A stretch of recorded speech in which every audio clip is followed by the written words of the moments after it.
Adolf Eichmann was captured by Mossad operatives in Argentina and taken to Israel to face trial in an Israeli court on 15 criminal charges, including crimes against humanity and war crimes. He was found guilty and executed by hanging in 1962. He's the only person to have ever been executed by Israel on conviction by civilian court. That's the official story. But I'm here to tell you that that story is a lie. And what's written in our textbooks today that we consider fact is fiction. The information in this video is going to be an update to the Auschwitz EXPOSED video that I released a few months ago. The information that I released in that video was controversial, and many people had a hard time understanding and believing what I was saying because of the fact that the history books paint a picture of these individuals as a certain age when they are not, and they were lying in order to hide their identity. So once I found some additional information and verified some individuals that were in these photographs, you will see that it now proves what I was saying, and these individuals are who I say they are. This is Walter Krupinski. He was a German Luftwaffe fighter ace in World War II, and was a senior West German Air Force fighter after the war. He was one of the highest scoring pilots, accredited with 197 victories in over 1,100 sorties.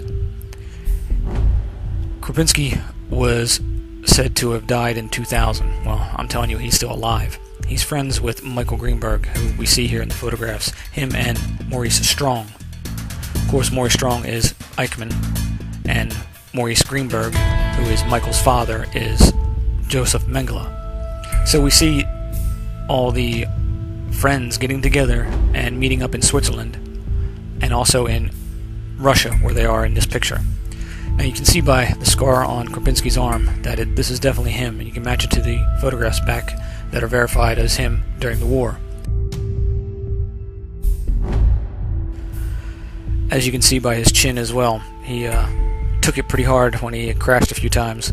So this is definitely Krupinski. Plus, I also was contacted by an historian who verified that this is indeed Krupinski.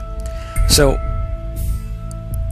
we see him along with Maurice Strong and, of course, Michael Greenberg, which is Maurice Greenberg's son. Maurice Greenberg is Dr. Mengele. Now, if you want to deny what I'm saying and try to say that Eichmann is not Maurice Strong, well then, why would these individuals be meeting with Eichmann's sons?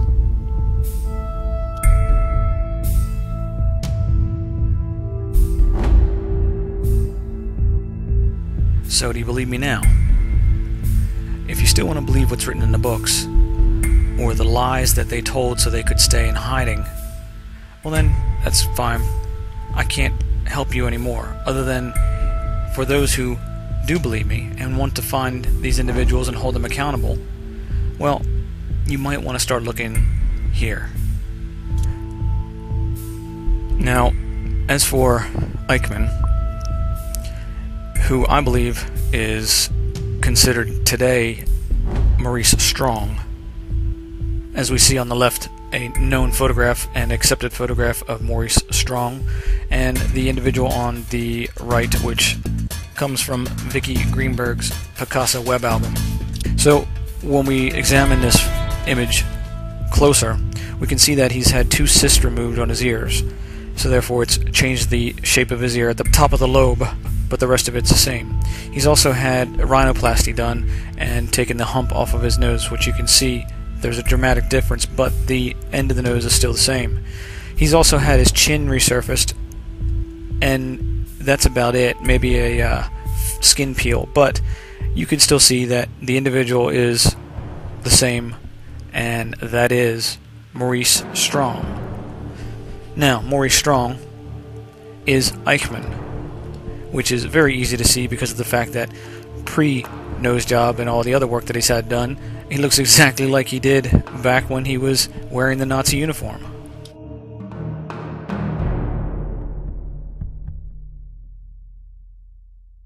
Isser Harel was the head of Mossad. He picked up Eichmann to take him back to Israel so he could stand trial and face his charges. I got a problem with that.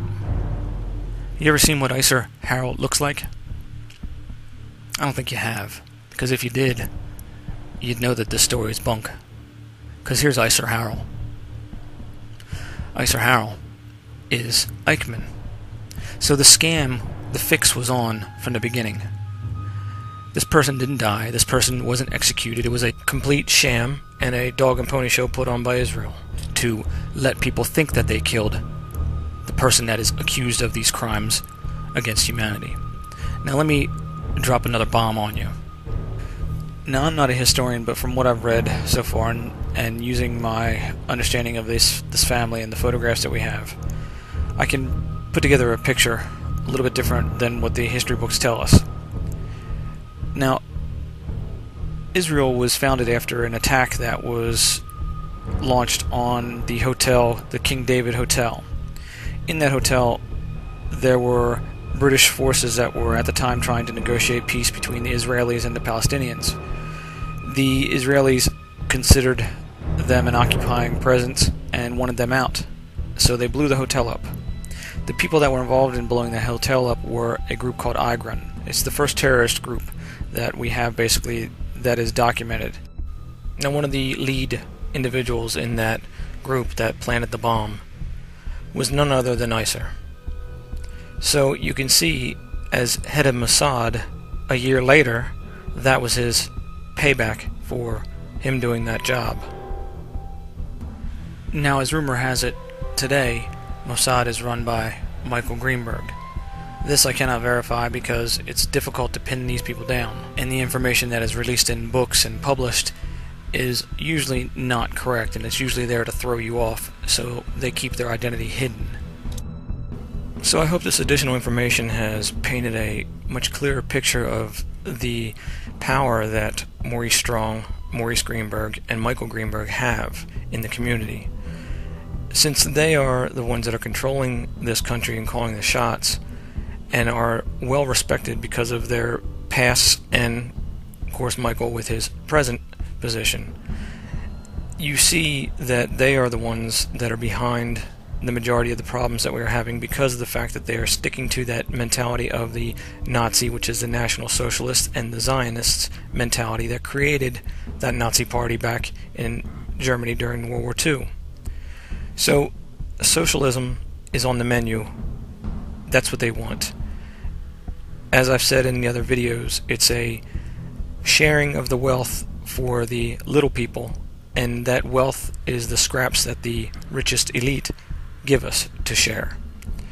There's no making everyone equal, as that is the ploy that they try to get you to accept the communist mentality. So keep this in mind while you're seeing these events transpire in front of your face, and remember who's behind it.